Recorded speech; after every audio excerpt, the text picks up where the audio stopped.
L'affûtage au cuir. Au début, quand j'ai commencé à affûter mes couteaux, je suis tombé comme vous sur le conseil de prendre un cuir et puis ça allait absolument rendre le couteau rasoir. Honnêtement, j'avais bien du mal à y croire. Un morceau de cuir qui améliore le tranchant d'un morceau de métal, il y avait quelque chose qui n'allait pas. En fait, on va voir dans cette vidéo que il y a bien une utilité à affiler, on dit affiler en fait, pas affûter, mais affiler sa lame sur un morceau de cuir. Mais on va voir les petites subtilités dans cette vidéo. On commence par exactement à quoi ça sert et qu'est-ce qu'il y a derrière l'affilage au cuir, entre guillemets scientifiquement, ça va être vite vu l'aspect scientifique, mais les bases, un peu les principes. Donc à quoi ça sert? Est-ce qu'il faut un cuir spécial? Est-ce qu'il faut des choses spéciales sur le cuir pour que ça fonctionne vraiment bien? Troisième étape de la vidéo, on va voir tout simplement comment se fabriquer une petite plaquette en cuir avec un morceau de cuir et un bout de bois. C'est assez simple. Hein. Et quatrième, tout simplement, les quelques conseils de Papy Antoine sur le comment, qu'est-ce qu'il faut, quand est-ce qu'on affile au cuir, à quelle fréquence, etc. etc. Ok, allez, c'est parti. Ok, donc concrètement, est-ce que ça sert à quelque chose d'affiler au cuir, de finir l'affûtage au cuir, on va dire, et à quoi est-ce que ça sert? Quand on a un couteau qui est bien émoussé, on a besoin de l'affûter. On commence en général avec un grain qui est relativement gros pour enlever le maximum de matière. On se retrouve, on imagine ici, ça va être plutôt vu au microscope, hein, vraiment, le tranchant, on va dire vu du dessus. Sachant que si on le voit à plat, relativement, il y a aussi ces petites montagnes et ces petites vallées vues au microscope, encore une fois. Imagine vu du dessus. On va travailler sur le tranchant, mais ce tranchant, il va être un petit peu chaotique. Hein, d'accord ? On travaille dessus, mais comme les grains sont gros, on a plutôt des petites montagnes et des petites vallées. Donc pour réussir à avoir un tranchant final relativement rasoir, ça, c'est pas forcément génial, parce que forcément, il est pas parfait, ce tranchant. Donc, on continue à le travailler, on va aller sur du grain fin. Le grain fin, il va réussir à nous affiner notre tranchant. Mais, il y a toujours un petit peu de choses qui sont pas totalement correctes pour créer un tranchant parfait. Là, déjà, votre tranchant, il va être plutôt pas mal. Et il va pouvoir fonctionner. Mais pour avoir vraiment un tranchant rasoir, il va falloir venir avec un grain très fin pour obtenir vraiment une belle ligne bien droite qui va trancher rasoir. Pour ça, le cuir est vraiment recommandé. Alors vous allez me dire, un grain très fin, là on a travaillé avec une pierre, un grain gros. Ici avec un grain fin, on travaille aussi avec une pierre. Pourquoi on n'aurait pas une pierre avec du grain très fin? Eh bien je vais vous dire, tout simplement, c'est tout à fait possible. D'accord? C'est tout à fait possible d'avoir une pierre avec un grain très très fin. En général, à partir de, on va dire, pour les pierres japonaises par exemple, au-delà d'un grain de 6000, 8000, 10 000, etc. Vous allez pouvoir obtenir exactement la même chose. Problème, c'est que votre pierre à un grain de 6000, 8000, 10 000, elle ne coûte pas le prix d'un petit morceau de cuir sur un bout de contreplaqué. Elle va vous coûter, cette pierre-là, elle va sur une pierre de type pierre d'établi, elle va vous coûter 100 euros, aux alentours de 100 euros, on va dire. Hein. Il y en a qui sont un petit peu moins, il y en a qui sont largement plus. D'accord ? Donc, avec un petit morceau de cuir et un bout de bois, et on va voir après un petit truc en plus dessus, vous allez pouvoir obtenir exactement la même chose. D'accord ? Donc voilà le pourquoi. L'autre intérêt de ce grain très fin qui va pouvoir vous donner un tranchant qui est bien droit, bien rasoir, il y en a un deuxième, c'est que plus votre tranchant est bien droit et bien rasoir, quelque part, au niveau, on va dire, microscopique, toutes les petites cellules de métal, on va dire, sont bien alignées, et votre tranchant, il va vous durer d'autant plus longtemps. Quand on a un tranchant de ce type-là, il y a des petits bouts qui sont, vous voyez, comme c'est pas bien aligné, eh bien les cellules, on va dire, elles ne sont pas assez bien connectées les unes entre les autres, et puis les unes avec les autres, pardon. Et il peut y avoir des petits bouts qui d'autant plus se cassent au fur et à mesure où on utilise son couteau.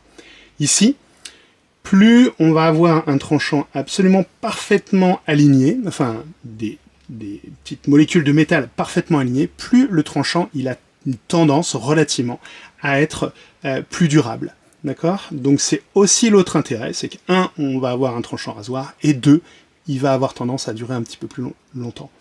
Donc, voilà l'intérêt du cuir. Ok? J'espère vous avoir convaincu. Maintenant, on voit concrètement qu'est-ce qu'il faut comme cuir et comme autre chose. Est-ce qu'il faut autre chose sur le cuir pour arriver à ses fins? Ok? Allez, on voit ça tout de suite. Ok, j'ai différents types de cuir là. Maintenant, la question à 100 €, c'est est-ce qu'il faut un cuir spécial? C'est une question qu'on me pose souvent. Est-ce qu'il faut un cuir spécial pour créer une petite plaquette d'affilage en cuir? La réponse claire et simple, en tout cas la mienne, c'est non, il ne vous faut pas de cuir spécial. Ça, c'est un cuir épais, on peut mettre un cuir épais. Ça, c'est un cuir plus fin, c'est un cuir, ça c'est du bovin de 2-3 mm. Ça c'est du cuir de renne de 1,5 mm à peu près. Là il y a du cuir de basane, du cuir de mouton. Pareil, entre 1 et 2 mm. Ça n'a, pour moi, très honnêtement, ça n'a pas d'importance. Vous mettez n'importe quel morceau de cuir, vous mettez n'importe quel côté, soit le côté croûte de cuir, soit le côté pleine fleur.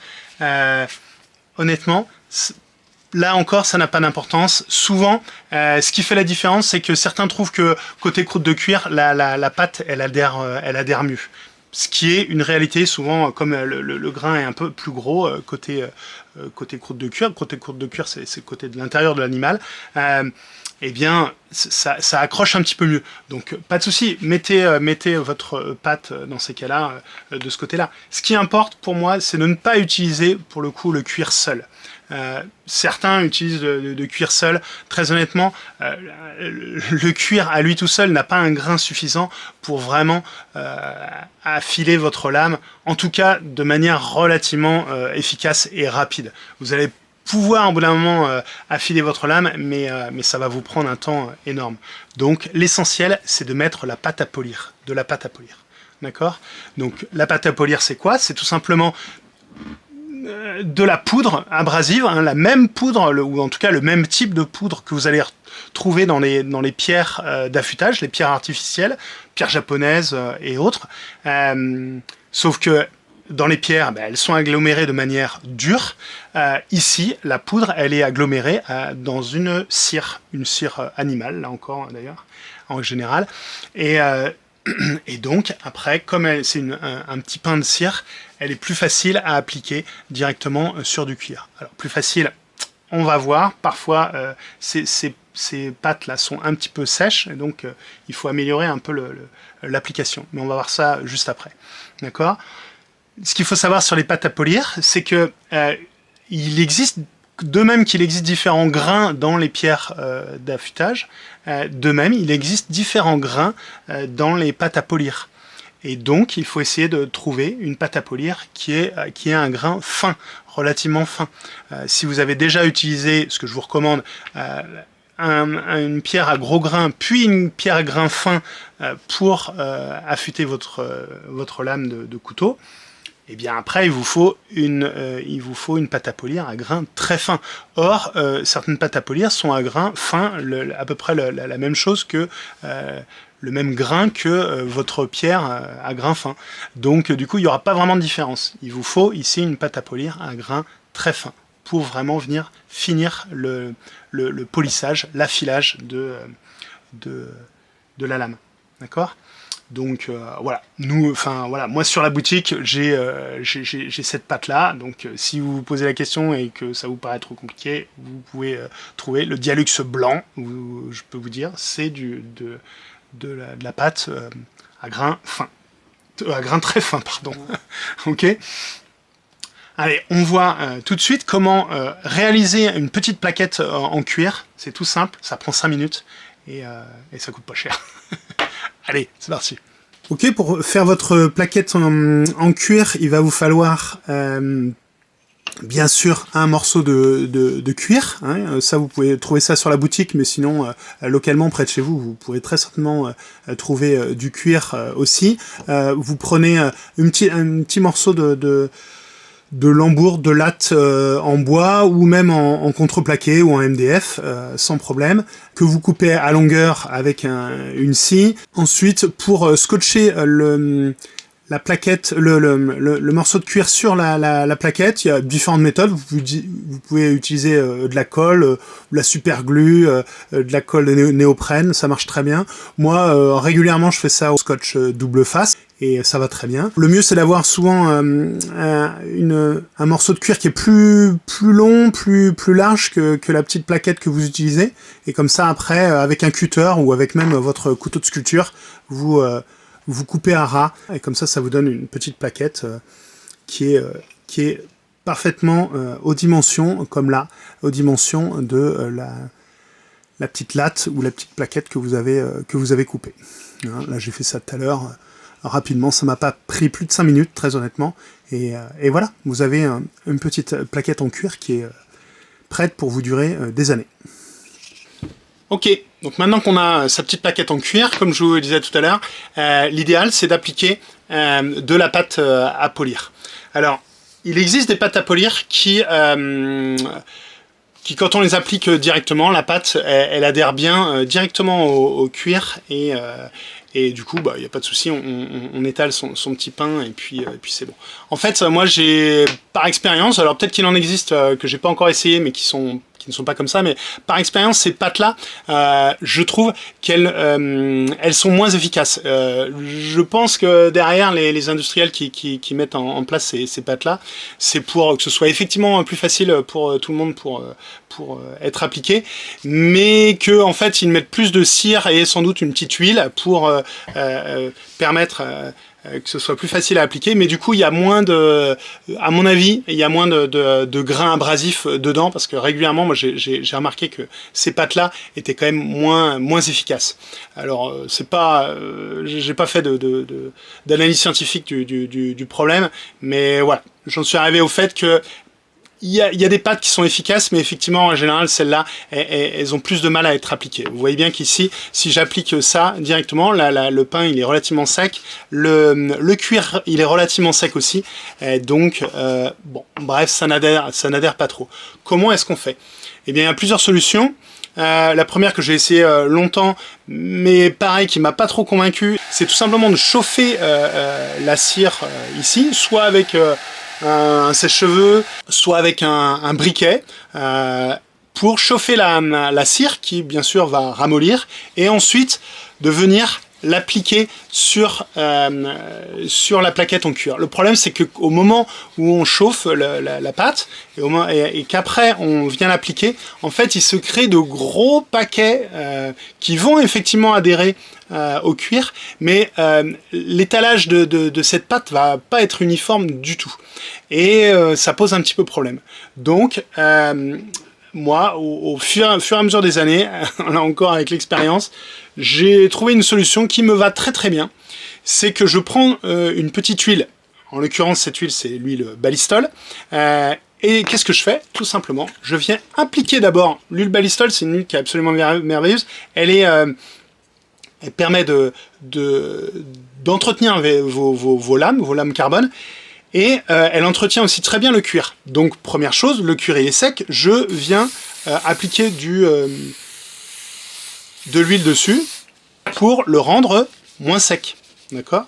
Hop, voilà, je nourris mon cuir avec mon huile, c'est parfait. J'en mets bien pour être sûr qu'il soit bien nourri.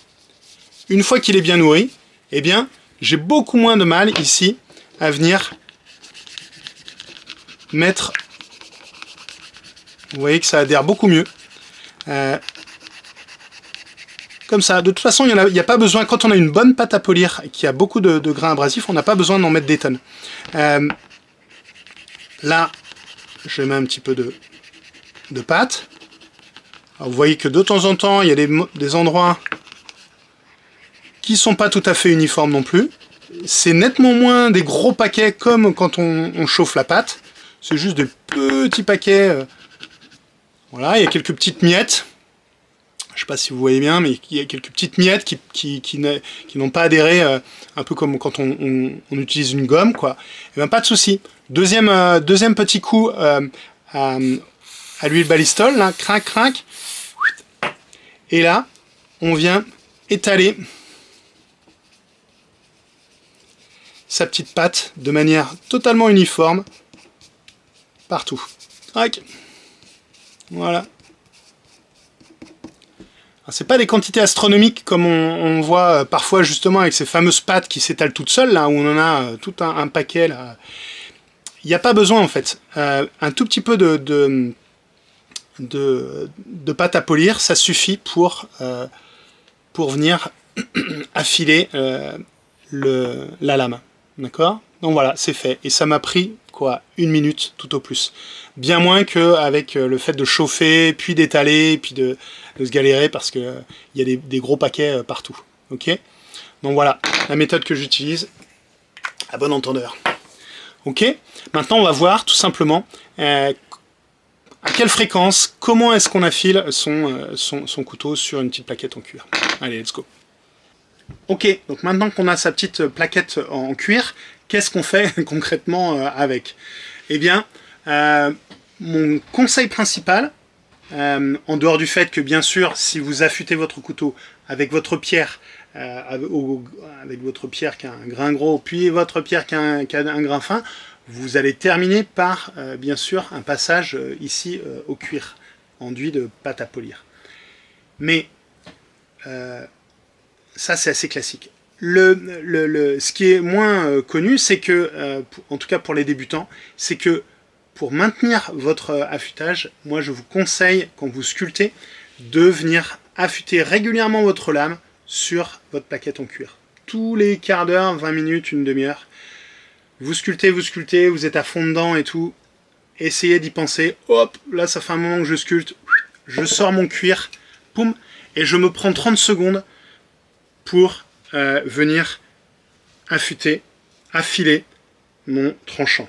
D'accord? Selon le principe qu'on a vu en début de vidéo, là, que je vous ai énoncé en début de vidéo, qui dit que plus on a un tranchant rasoir, en tout cas plus le tranchant et toutes les molécules de métal sont bien alignées, plus il va vous durer dans le temps. Eh bien, selon ce principe-là, l'idéal, c'est effectivement de venir affiler votre tranchant le plus souvent possible pour maintenir cet alignement. Et vous allez d'autant plus facilement le maintenir juste avec votre plaquette cuir que vous le ferez souvent. D'accord? Si vous le faites si vous passez au cuir tous les 3-4 séances d'affûtage, j'ai envie de dire, laissez tomber. Il faut direct passer à la pierre. Vous passez à la pierre, vous faites au grain fin, et ensuite à la plaquette d'affilage. Ce que je dis là, ça n'est valable que si vous passez votre lame régulièrement, tous les quarts d'heure, une demi-heure de sculpture, vous passez votre lame dessus. Vous voyez, là, le si peu que j'ai passé ma lame dessus, bon, je l'ai fait un tout petit peu avant, mais vous voyez que la plaquette, elle noircit déjà. Alors, il y a un petit bout là, c'était avec, du marqueur au début. Mais quand même, elle noircit déjà sérieusement, alors que ça fait assez peu de temps. Pourquoi c'est noir? Tout simplement parce qu'il y a bien du métal qui est enlevé grâce à la pâte à polir. Et donc, au bout, là, si on avait une petite analyse microscopique, eh bien, on arriverait à voir que le tranchant, il est maintenu le plus possible rasoir. D'accord? Ok, voilà la petite astuce que je vous donne pour terminer cette vidéo. Et si vous voulez voir toute la méthode d'affûtage avec la pierre, au grain fin, puis avec une plaquette cuir, je vous conseille d'aller voir cette petite vidéo que je vais vous mettre là, et vous saurez tout sur toute la méthode d'affûtage, pierre et plaquettes de cuir comprises. Ok? Allez, je vous laisse, à vos outils.